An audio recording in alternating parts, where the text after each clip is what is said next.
एक ओंकार सतनाम करता पुरख निर्भौ निर्वैर अकाल मूरत अजूनी सैभं गुर प्रसाद जप आद सच जुगाद सच है भी सच नानक होसी भी सच। गुरु नानक अंगद गुरु अमरदास पदबंद रामदास अर्जन गुरु वर श्री हर गोबिंद। हरि राय हर कृष्ण गुर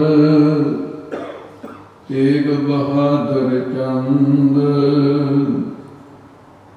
दसवे गोबिंद सिंह गुरु नौ चरण अरविंद। जिसमें है अमृत ज्ञान है मानक भगत वैराग। गुरु ग्रंथ साहिब उदद बंदों कर अनुराग। श्री गुरु शब्द कमाए जिन जीते पंच विकार। तिन संतन को बंदना सिर चरणन पर तार। मुकूच रे शास्त्र खाट इंग गिरन चढ़ जाए। अंध लखै बदरो सुनै जो काल कृपा कर। कहाँ बुद्ध प्रभ तुच्छ हमारे वरण सकै महिमा जो तिहारे। हम न सगत कर सिद्ध तुम्हारी आप लिहो तुम कथा सुधारे। हम न सगत कर सिद्ध तुम्हारी आप लिहो तुम कथा सुधारे। वाहिगुरु जी का खालसा वाहिगुरु जी परम सत्कारयोग गुरु साहब जी की साजी निवादी गुरु स्वरूप गुरु खालसा सत्संग जीओ। आप सर्वत गुरमुख रूहां जो भी माई भाई गुरु नानक के दरबार के अंदर सुशोभित हो। दसों पातशाहियों की आत्मिक जोत जिन्हों की बात गुरु साहब जी का वचन है। गुरु ग्रंथ कर जुग कहो श्री गुरु रूप महान। 10 पातशाहियां रूप एहो गुरु ग्रंथ जी जा। जो मुझ बचन सुन की चाहे ग्रंथ विचार सुनो चितलाए। मेरो रूप ग्रंथ जी जान या मैं भेद न रच सकता। ये सदगुरु का हुक्म है कि साक्षात 10 पातशाहियां दे आत्मिक स्वरूप श्री गुरु ग्रंथ साहिब जी का सतगुरां दे स्वरूप नूं कई रूपों के अंदर चिंतन किया जाता है।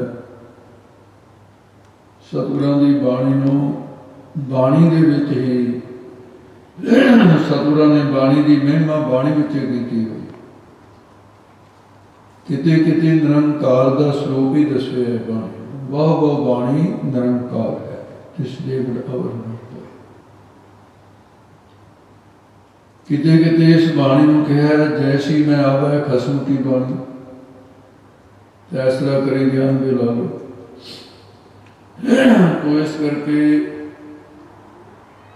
किसी जगह कहा है कि बाणी गुरु स्वरूप है तो गुरु बाणी स्वरूप है। ताने पेटे की तरह संबंध है गुरु का बाणी दे नाल, बाणी का गुरु दे नाल। ताने और पेटे के सूत एको ही होंदा है कि शब्द दो वखरे वखरे। इस तरह बाणी गुरु, गुरु है बाणी, बिच बाणी अमृत सारे। गुरबाणी कहे सेवक जन माने प्रतख गुरु। ये बाणी गुरु स्वरूप भी है, निरंकार स्वरूप भी है। सतगुरु की बाणी सत स्वरूप है गुरसिखो। ये बाणी नाम स्वरूप भी है, बाणी ज्ञान स्वरूप भी है, बाणी गुरु स्वरूप भी है, बाणी निरंकार स्वरूप भी है। कि जिन्हें मर्जी विशेषण कर लो सब गुरबाणी में सकते हैं। सब तो बड़े भाग गुरसिखा के इसे करके है भी सिखा वर्गा गुरु नहीं है किसी को पूरे संसार में। ये पूरे गुरां की गति है, सब ते बड़ा सतगुरु नाम सारे तो बड़ा है। ये पूरे का किया सब कुछ पूरा, वो गुरता गति ते पूरे गुरु ही सवाए मन हुए। ते ऐसे पूरे सतगुरु महाराज साहब जी के सन्मुख गुरु ग्रंथ साहब की हजूरी सतपुरुषों की याद, सिख जगत के प्रसिद्ध महापुरुषों की याद, श्रीमान संत बाबा नंद सिंह जी कलेरा वाले महापुरुष, संत बाबा ईश्वर सिंह जी राड़ा साहब वाले महापुरुष, संत बाबा करतार सिंह जी जिन्हों की याद बड़े पद्धर से उधर तैयारी भी हो रही है। दास फतेह सिंह ने प्रेरणा की थी, दर्शन भी करके आया, जोरा शोरा के नाल तैयारियां चल रही हो। इत्थे भी प्रबंधकों ने टकसाल के महापुरुष उन्होंने याद का भी संकल्प लिया। बड़ी खुशी की गल है। तो हुणे हुण राड़ा साहब संप्रदा दे संत बाबा रणजीत सिंह जी उन्होंने सीधियां धारणा और इतिहास दीयां साखियां दोनों का सम्मिलित रूप आप जी के सामने रखे हुए। शब्द की जो विचार है उसनों वार्तक रूप दे विच कथा कह देंगे ते उसनों संगीत कला के अनुसार उस सीधी धारणा कह उथे अर्थ नूं वार्तक रूप में कह दिता ते उथे अर्थ नूं गा के कह दिता। बात कोई तो इस करके सीधे कर कीर्तन की जी परंपरा है ये भी तो भाई गुरु काल तो ही है, कि कोई किसी ने बात बना ली। हमें कुछ गुरमुख स्वभाव कही कह को देंगे जी मस्तमा ने संतां ने सीधी धारणा चलाई। ये हो सकता है कि उन्होंने इतिहास ना पढ़े होंगे। ये जो इतिहास पढ़ोगे ये छेवें पातशाह गुरु हरगोबिंद साहब के वक्त दो गल्लां जिहड़ियां ने ये छेवें पातशाह के जीवन में शुरू हुई। एक ढाडियां की परंपरा ते एक सीधे ढंग का कीर्तन। मैं इस करके अभी कईयों ना ये थोड़ा जहा ख्याल होंगे कि ये कच्ची धारणा है, ये नहीं बोलनी चाहिए, शंका है कईयों। बहुत सारे थान से लोग विवाद कर लेंगे ने क्योंकि मैंने खुद भी इस तरह एक बारी कहा से किसी गुरमुखा ने साढ़े उत्थे फतेहगढ़ साहब के नाल ही पुराना नगर है बसी पठाना। उस थान से जो मुसलमान रहते सी उत्थे एक मसीत सी, उन्होंने कहते सी लाल मसीत। लाल मसीत ਦਾ ਨਾਮ ਤਾਂ ਉਵੇਂ ਨਹੀਂ ਰੱਖ ਲਿਆ। ਤੇ ਜਦੋਂ ਹਿੰਦੁਸਤਾਨ ਪਾਕਿਸਤਾਨ ਬਣ ਗਿਆ, ਮੁਸਲਮਾਨ ਚਲੇ ਗਏ, ਉਹਦਾ ਗੁਰਦੁਆਰਾ ਸਾਹਿਬ ਬਣਿਆ ਹੋਇਆ, ਉਹਨੂੰ ਕਹਿੰਦੇ ਲਾਲ ਮਸੀਤ ਗੁਰਦੁਆਰਾ। ਉੱਥੇ ਭਾਈ ਜਸਵੰਤ ਸਿੰਘ ਜੀ ਰਹਿੰਦੇ ਹੁੰਦੇ ਸੀ, ਬੜੇ ਨਾਮ ਬਾਣੀ ਦੇ ਤੇ ਬੜੇ ਗੁਰਸਿੱਖ ਕਮਾਈ ਵਾਲੇ ਸੀ ਭਾਈ। ਉਹ ਅਖੰਡ ਕੀਰਤਨੀ ਜਥੇ ਉਹਨਾਂ ਦੇ ਘਰੋਂ ਬੀਬਾ ਜੀ ਬਸ ਇਉਂ ਹੀ ਸਮਝੋ ਜਿਵੇਂ ਲੋਈ ਦਾ ਰੂਪ ਸੀ।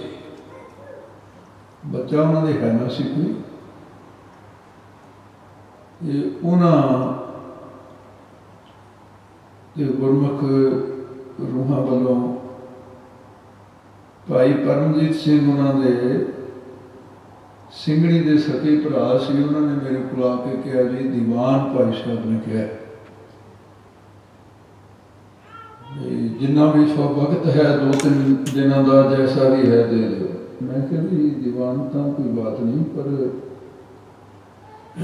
भाई साहब अखंड कीर्तनी जैसे नाल संबंध रखते हैं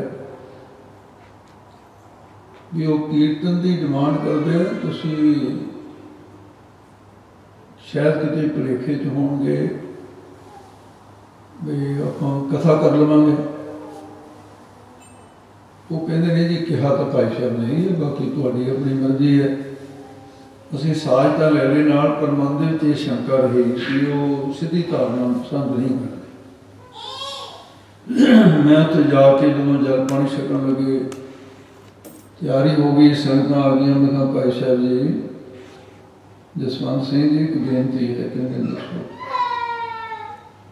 मैं कहा तुसी कीर्तन बारे कहा भी दीवान लाना, कीर्तन कहते हाँ मैं ही सुनिया। मैं कहा भी कोई बात नहीं, जो थोड़ा यह संकल्प है तो नाले तुहाडे जथेबंदी का निजम रह जूगा। फिर मैं कलियां गुरबाणी दी धारणा पढ़ लूँगा। कहते नहीं नहीं दुनिया सीधियां पढ़ो। मैं बड़ा हैरान होया, मैं भाई जसवंत सिंह भी तुहाडी जथेबंदी के सिंह नाराज नहीं होणगे तुहाडे नाल। कहंदा जी तुसी गुरु की खुशी की गल करो, किसी की नाराजगी की कोई बात नहीं। वो मैं बड़ा वो देखा से। कहंदा जी गल इस तरह है, तुहाडी धारणा तो की पसंद करना, तो मैनू भी नहीं पसंद करते। मैं कहा जी क्यों? कहते मैं कोई भी अखंड पाठ ऐसा नहीं जिसे रागमाला नहीं पढ़ता। रागमाला पढ़ के असीं तो भोग पाउने है मैं अखंड कीर्तन, इसलिए मैनू कोई किसी धारणा सुनाओ। तो उत्थे मैं देखा जी गुरुद्वारे की दीवार से ना लम्मा गुरुद्वारा 4 छपेरे माला ही माला लड़न उत्थे। मैं क्या भी किस तरह की गल है जसवंत सिवरा की। मैं कहा भाई साहब जी ये जिहड़ियां माला यार वो भी सैकड़ियां की गिणती, ये तुसीं सुहापण वास्ते रखियां? कहंदा नहीं जी फेरन वास्ते रखियां। जी ये किस तरह की गल है भी मैंने खोल के दसो। वो कहते जी मैं सारे शहर के डोंडी पटवाई हुई है, अनाउंसमेंट कराई हुई है भी जिहड़े मजदूर नूं जिस दिन कोई दिहाड़ी ते ना सदे वो वेला रह जाए, रोज़ की किरत करने वाले हो भी वो तुसीं गुरुद्वारे आओ भी वो उस दिन की दिहाड़ी तुहानूं मैं दूँगा। 8 घंटे काम करेंगे सर। कहते जी फिर मैं उन्होंने एक माला दे देना भी सजना मैनू नहीं कोई भी इतराज, जे तू हिंदू तो राम राम करी चल, इत्थे आ जाए कहते मुसलमान तो इन्हूं पंगा ला ला करी चल, जेडे गुरसिख ने कहे वाहिगुरू वाहिगुरू करी चल। 8 घंटे तो बाद अपने नकदी पैसे ले लै दिहाड़ी, पर 8 घंटे बई तू बह के नाम जपना, ये मैं तेन गल्लां नहीं करता। ये उत्थे मैं दृश्य देखा और सुनिया, मैं प्रभावित होया इस गल तो। मैं कहा जी इसका रिजल्ट कहता बहुत वधिया। मैं कहा किवें? कहते जी हुण दिहाड़ी कई बारी दिहाड़ीदार जिहड़े ने वो शराबी शरूबी भी होंदे जिहड़े दिहाड़ी ते जांदे। कहंदा कई बार मेरे को शराबियां ने आ जाना दिहाड़ी के लालच के बस। वो कहते जा 8-8 घंटे वाहिगुरू वाहिगुरू वाहिगुरू वाहिगुरू 8 घंटे। हुण जिहड़ी खाल चों पानी एक बारी लंघ जाए वो 3 दिन तो वैसे खाल ही नहीं रहिंदी। हुण जदों 8 घंटे नाम का धुनी चली है हिरदे च, वो कहते जी रिजल्ट ये है भी कुछ दिनों तो बाद बड़े बड़े शराबी शराब छड्ड के जिहड़े लोग पींदे सी भी मेरे को बाहले इकट्ठे हो जाते हैं। इत्थे 300-300 बंदा इकट्ठा हो जाता है, 200-200 बंदा इकट्ठा हो जाता। मैं माड़ा उन्नियां रखियां वाधू रखियां हुई। मैं कहा भी तेरी कमाई में नमस्कार है। तो समाप्ति हो गई। समाप्ति होने तो बाद उन्होंने दुध पानी तैयार किया। ਉਹਦੇ घरवाली की भैन सखी चंडीगढ़ तो बीबा केस की सजाई तैयार पर तैयार। तो वो जल पानी अजे शुरू नहीं किया सी तो जिवें थानेदार नहीं होंदियां खड़गी सिर च ला। उन्हें कोई सत्कार या प्यार का शब्द ही नहीं बोलिया। कहती भाई साहब जी तुसीं कच्ची धार में क्यों बोलते हो? वो जसवंतों आया कि कहता बीबी चुप कर दिया तू। कहती नहीं जी नहीं मैं पुछना। चंगा पुछ लै, उन्होंने पता सी भी उत्तर तो मिल ही जाना। मैं कहा बीबी किहड़ी धारणा की गल करदी है, कच्ची किहड़ी धारणा पढ़ोगी मेरे को?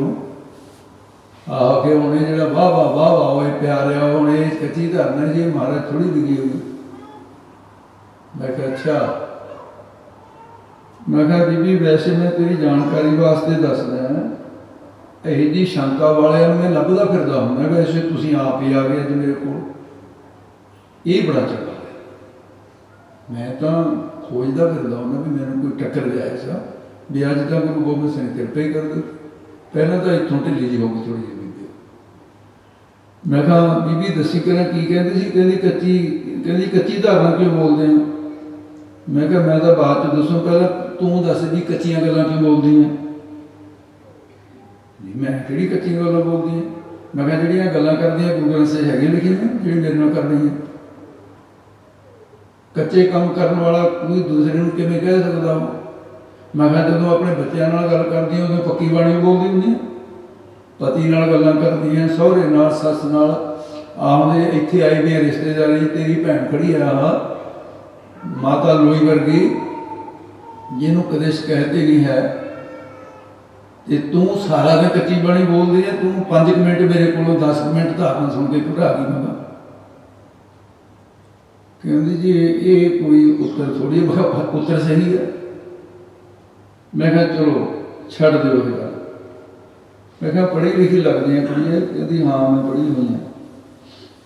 मैं कहा जे किते दवैश कढ़ दे ना तू है बहुत नितनेम लगती वैसे ना ये दुबदा कर बहुते बाबे।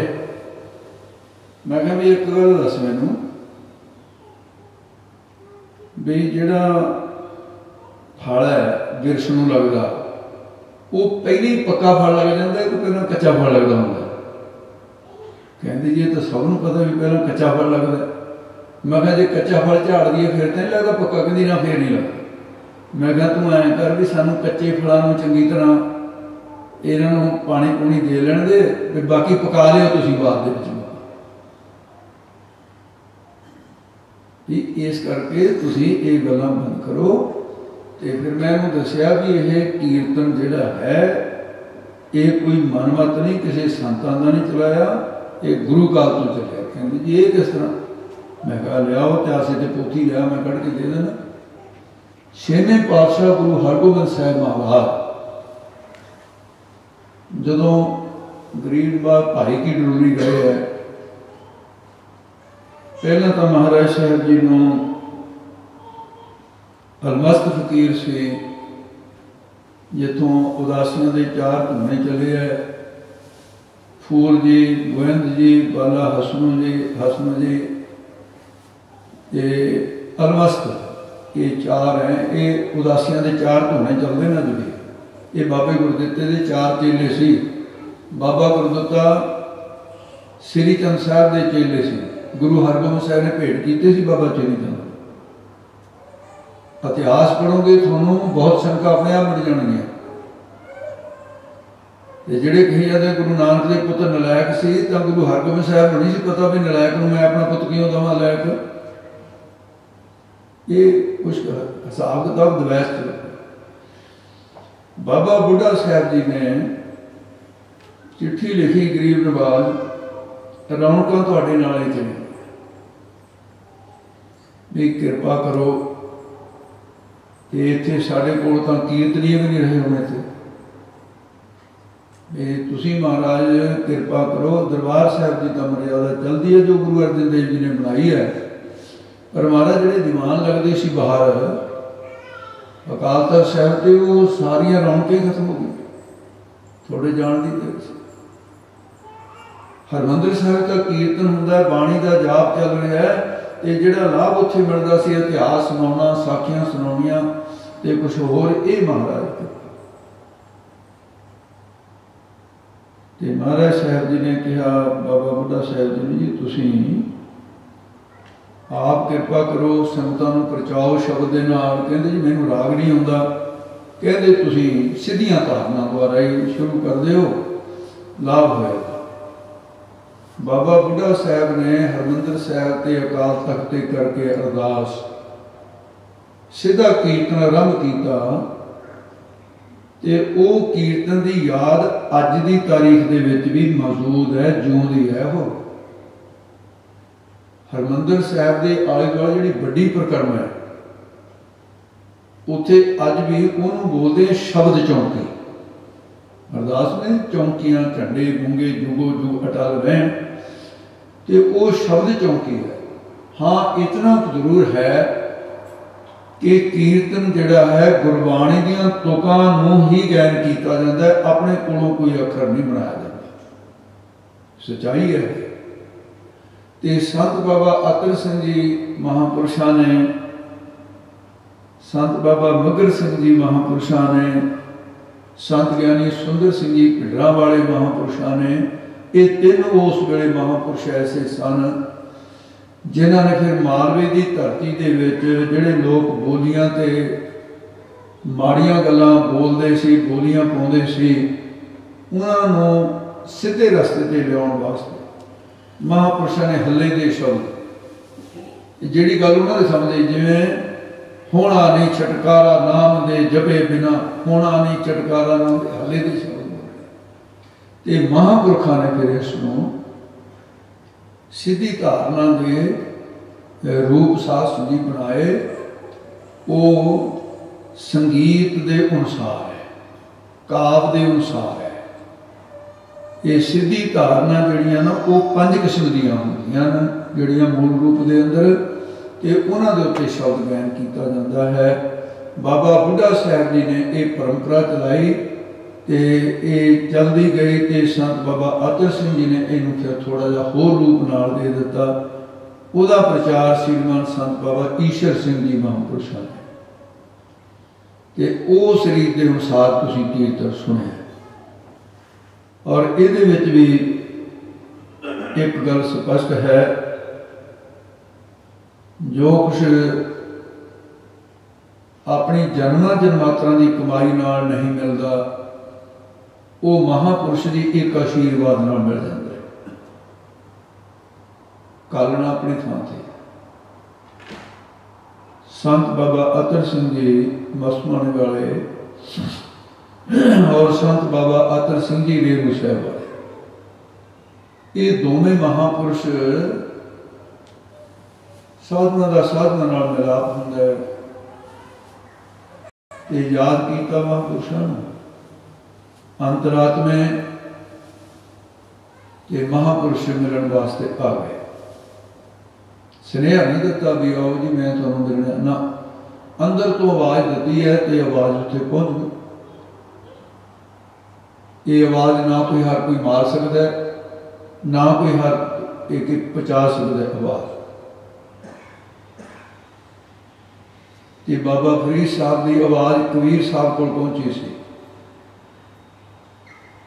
उन्हें खुदा नूं जामन लैके कहा कि खुदा तेरी बंदगी वाला है कबीर साहब,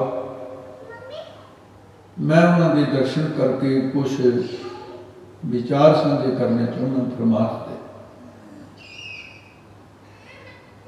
ते मैनू उन्होंने दर्शन हो जान, कई बारी प्रचार लिए तुर जाते सी, कबीर साहब नहीं सी होंदे, ते उधरों फरीद साहब चल पे जंगल दे विचों, इधरों कबीर साहब कहने बई भगत फरीद जी आ रहे हैं, आपां स्वागत करके लैके आना।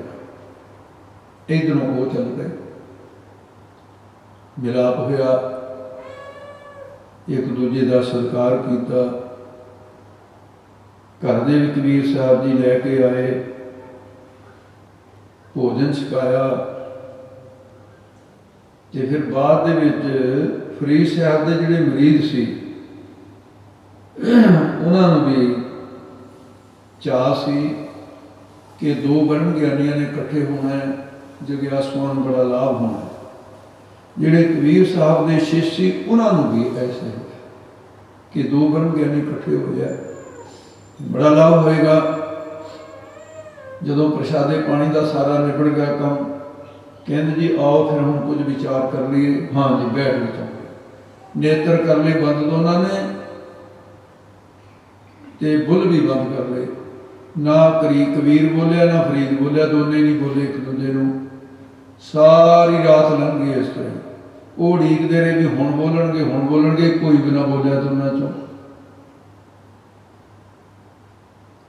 ते सारी रात लंघ गई, सवेर हुई, फरीद साहब जी कहते जी हुण फिर सानू आग्या दो। कहते हाँ जी आग्या है परमात्मा की। वो उधर नूं चले गए कबीर। हुण इक्को ही सवाल फरीद दे उत्ते हो रहा, उही सवाल कबीर ते हो रहा कि कहते जी जे तुसी आपस में ही बोलना ही नहीं सी, फिर काहदे लिए खिचल की। फरीद नूं तां इह कहा भी तुसी एडी दूर तो चल के आए। कबीर साहब ने कहा जी जे बुलाने नहीं सी इत्थे, रात नूं कौन ने मैं जगा के रखे, नाले सानू नाले भगत जी नूं उन्हां नूं आराम कर देंगे। चुप करके बैठे रहे, वो भी चुप करके बैठे रहे। ये किहड़े कानून कायदे की गल? असीं देखते रहे भी हुण भी मीह पेगा, मीह पेगा। बदल तो सोहने गाढ़े हो गए सी, पर मीह पे तो बिने बदल चले गए, बूंद एक भी नहीं पई। असीं तो सोचा उत्तर प्रश्न करोगे, जवाब फरीद का भी होई सी ते जवाब कबीर साहब का भी होई सी। दोनों ब्रह्म ज्ञानियों का जवाब भी एक ही है। की जवाब सी?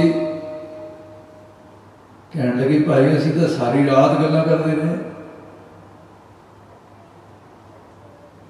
समझ ना फरीद वाले नूं आई ते ना कबीर साहब वाले नूं। अगे जी बोले तो है नहीं। वो कहते भाई जीव नाल वो बोले जेड़ा मन की गल नहीं समझ सकता, उसकी तो मजबूरी है। वो शब्द बोल के कन्ना रहे, ये तो संसार की गल है। साधुओं नूं जीव की लोड़ नहीं पैंदी। मन के संकल्प नाल मैं प्रश्न करता सी, कबीर साहब उत्तर दिंदे सी, वो प्रश्न करते सी, मैं उत्तर। सारी रात सानू तो उत्तर प्रश्नों से संतुष्ट होके अस कबीर ने भी गल कही साहब ने। मन के संकल्प नूं समझ के संकल्प राही उहदा उत्तर दे देना, ये फिर उन्हां दी वो गल है जिन्होंने कहती भी साध की महिमा बेद पूर्ण पुरख। याद किया तो महापुरुष आ गए, इकट्ठे हो गए। बाबा आतर सिंह जी बैठे, दोनों का नाम आतर सिंह मस्तुआने वाले और ये रुचया। विचार होने लगी, महापुरुष रेणु साहब कहने लगे महाराज बड़ी कृपा हुई, जेडे दर्शन हो गए थोड़े। कहते हुण साडी तैयारी हुई भी है, मैं याद तां कराया सी तुहानूं, ये मेरी तैयारी है, मैं सचखंड चले जाना। ओके कदों क जाना है? कहते जी बस हुण तैयारी है, बिल्कुल 2-3 दिनों की गल है। श्री ईश्वर ने महापुरुष मस्तुआने कहने लगे तैयारी साड़ी भी हुई भी है। तो 8 दिन बाद असीं आ जाते हैं, उत्थे आप उत्थे इकट्ठे हो जाते, इत्थे कौन खिचल करनी सी। तैयारी तुहाडी, तैयारी मेरी।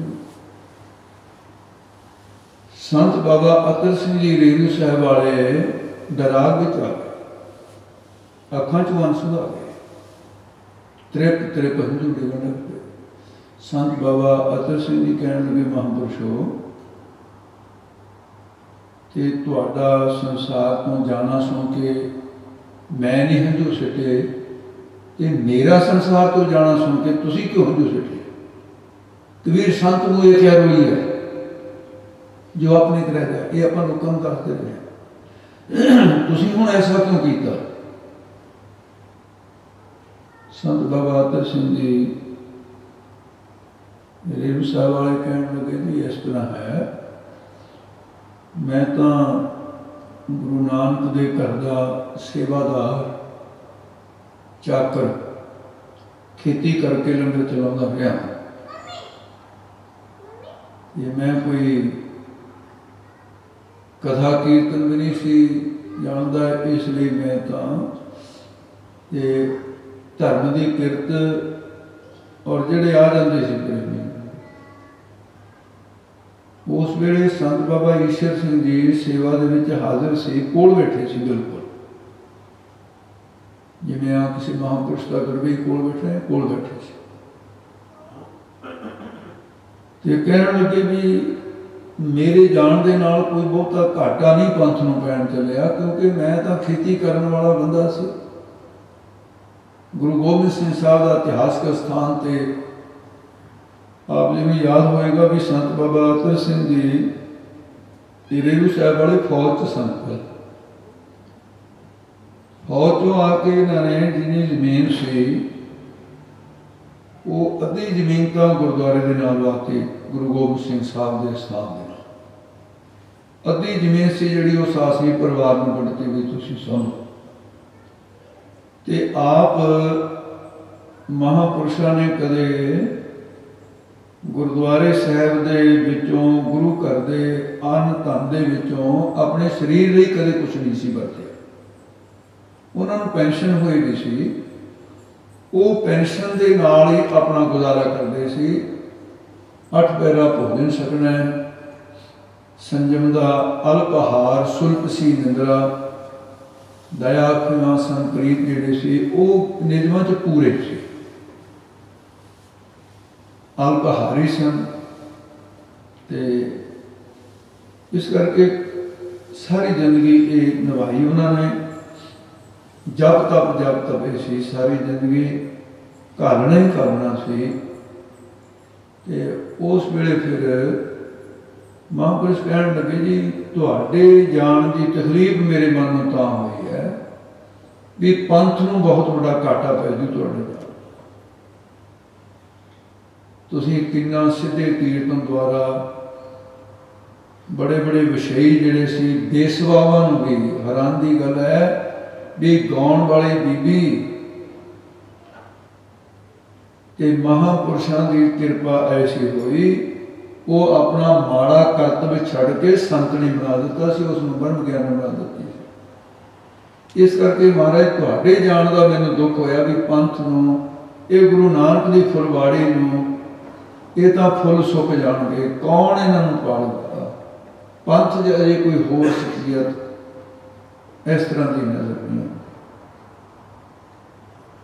महापुरुष कहते भी ये तुहाडी चिंता जिहड़ी तुसीं कीती है पंथक सोच है तुहाडी, गुरु नानक के दर घर के सिख नूं होनी भी चाहिए,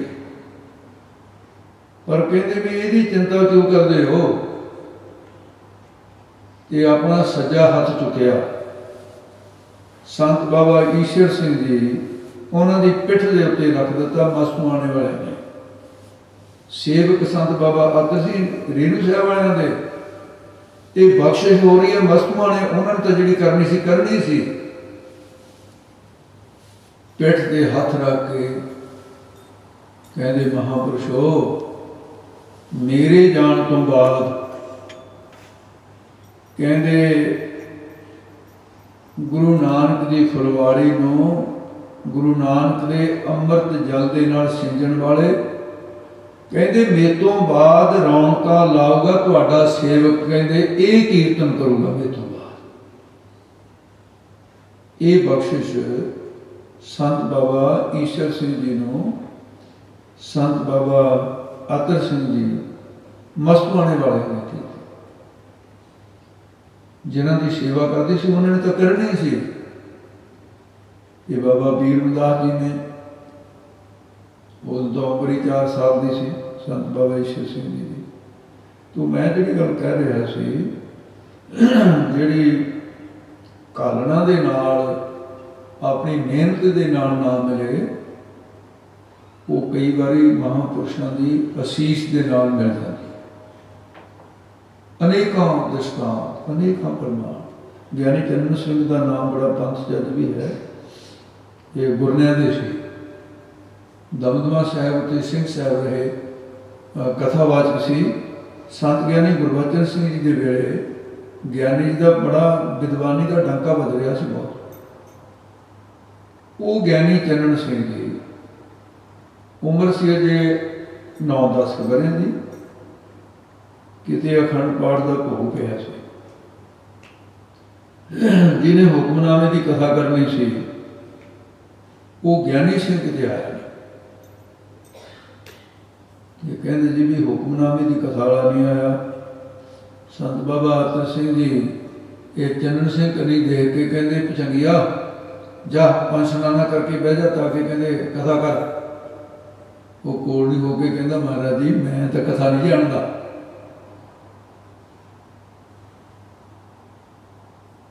कहने लगे भी एम कर भी मरदाना किहड़ा रवाब जानता सी बजाउण। ये उही गुरु ग्रंथ साहब उही रूप है गुरु नानक साहब का भी तू महाराज ते भरोसा रख के तू जिस तरह की भी आउंदी कर सही। ज्ञानी चरण सिंह जी ने बचन मनिया। महापुरुषों ने ऐसी दृष्टि की कि हुण 10 वरियां का बच्चा कथा करे वो भी हुक्मनामे दी जिन्हें कथा सीखी ना होवे। ते महाराज साहब जी की ऐसी कृपा हुई सारे लोग धन धन करन। ये कहने लगे महाराज भी ये की खेड वरता दी भी हुण कृपा ही रखियो। कहते ज्ञानी जी चलो मेहनत मुहनत भी कर ली दी है कोई बात नहीं अज तक काम सारता तेरा है बाकी कथा सीख भी नहीं कोई बात नहीं है। अज का धंधा सारिया सी तो भी हुक्मनामे वास्ते कोई आया नहीं सी। हुण तुसीं दसो ये पंजोखरा साहब की तो साखी गुरु साहब के नाल संबंधित है भी गूंगे लहरे नूं गूंगा जिहड़ा बोला सी बोला भी करना तो ये रसना तो गूंगा भी है। अर्थ अगे गीता के कराते तो कहानी सारी पढ़ते सुनते रहने। गुरु साहब अपनी समर्था अपने प्यारे ब्रह्म ज्ञानी सिखां नूं दे दिंदा। सिख भी ऐसा कर्म कर लेंदे है। ज्ञानी चरण सिंह पंथ दे विच फिर बहुत बड़ा कथाकार साबित होया जिहदी कथा का लोहा हिंदू धर्म वाले भी मनते सी। बख्शिश कहण तो भाव अज दी विचार है तुहाडे नाल साझी मैं इसे गल नहीं करदा भी जिहड़ा कुछ अपनी कमाई नाल ना मिले वो असीस नाल मिले। पुराने समय दे विच ये समर्था जिहड़ी है धर्मी बंदियां च पिछले युगां च द्वापर तक ये आम बंदियां च भी रहिंदी सी जिहड़े धर्मी बंदे सी। इसे करके तुहाडे ख्याल होगा भी जिस वेले महाभारत का जंग होया ये जंग की तैयारी जो हो गई भी हुण बिगल बज गया जंग होना ही होना है। दुर्योधन अपनी मां को गया असीस लैण वास्ते। अपनी मां नूं जाके गंधारी नूं कहण लग्या मां ये जंग हुण होना है ये कोई दो रावा नहीं ये तेरी वर्गी सतमंती कोई हो नहीं सकती। मेरा बाप अखा तो अन्ना सी तू पट्टी बन रही धर्म पालिया मैनू आशीर्वाद दे कि मैं जिता। हुण एक गल ध्यान करियो कि धर्मी बंदा धर्म नूं मुख रखता है मोह के जाल में आके भी धर्म नहीं गवाਉਂਦਾ। कहती पुत्र ये आशीर्वाद मैं कदाचित नहीं दे सकता। या मां मैं तेरा पुत हाँ, अज तक कोई मां ऐसी है नहीं भी पुत ने पैरी हथ लाया तो मां कहे मैं तुम्हें आशीर्वाद नहीं देंगी। तू मां के रिश्ते में कलंकित करेंगे। मैं जिहा मर्जी हाँ, मैं तेरा पुत हाँ, दे आशीर्वाद।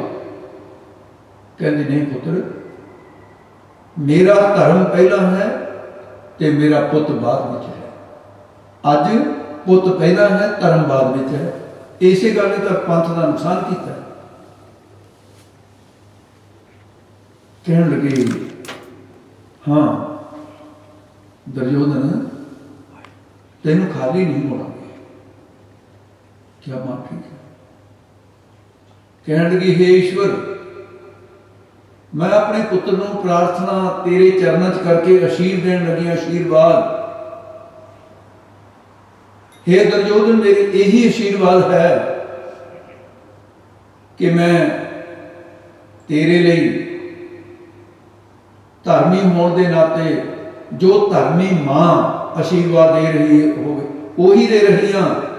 हे ईश्वर, जे कुंती दे पुत्र जिहड़े पांडव ने उन्हां दे पल्ले धर्म है तो जित उन्हां दी होवे, जे मेरे पुत्र दे पल्ले धर्म है तो मेरे पुत्रां दी जित हो जाए। ये आशीर्वाद दित्ते। धर्मी बंदा मोह दे विच आके कदे भी अपने धर्म नूं नहीं त्यागदा। सो इस करके है आशीर्वाद विच बड़ी ताकत सी, जो कहते सी हो जाता सी।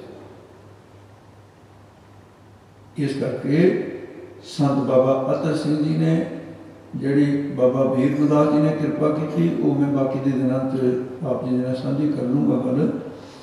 कि हुण समा जिहड़ा है, क्योंकि बड़ी देर दे बैठे हो आप जी, तो मैनू भी पार्टी सिंघां वांगू कथा दी रौला ही लाउणियां पैंदियां। रौला ही है कहते पहला उधर कथा करके फिर तुहाडे कोल आई है। तो ये हर साल एक नहीं हुंदा।